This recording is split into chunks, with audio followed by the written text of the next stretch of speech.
একেই তো বলে লিওনেল স্কালোনি ম্যাজিক, একেই তো বলে স্কালোনির মাস্টারমাইন্ড ছক। কেননা সবাই যখন ভাবছে বাদ দেয়া হয়েছে পাওলো দিবালাকে, তখন উল্টো রথে হাঁটছেন এই কোচ। প্রকৃত অর্থে বাদ নয়, দিবালাকে নিয়ে এক মাস্টারমাইন্ড ছক করছেন আর্জেন্টাইন বস।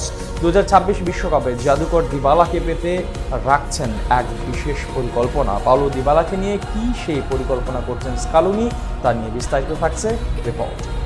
লিওনেল মেসিকে আর্জেন্টিনা স্কোয়াডে দেখাটা নিঃসন্দেহে স্বস্তির, তবে স্ক্যালোনির এই কলাপে অস্বস্তির জায়গাটাও বিদ্যমান।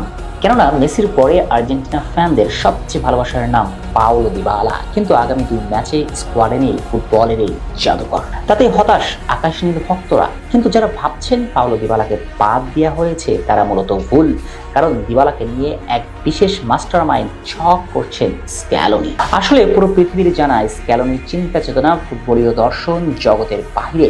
সবাই যা ভাববেন স্ক্যালোনি তার উল্টো রথে হাঁটবেন। এই যেমন সবাই ভেবেই নিয়েছেন দিবালা চলে গিয়েছেন সব আলোর বাহিরে নীলকাশ কালো অন্ধকারে, কিন্তু প্রকৃত অর্থে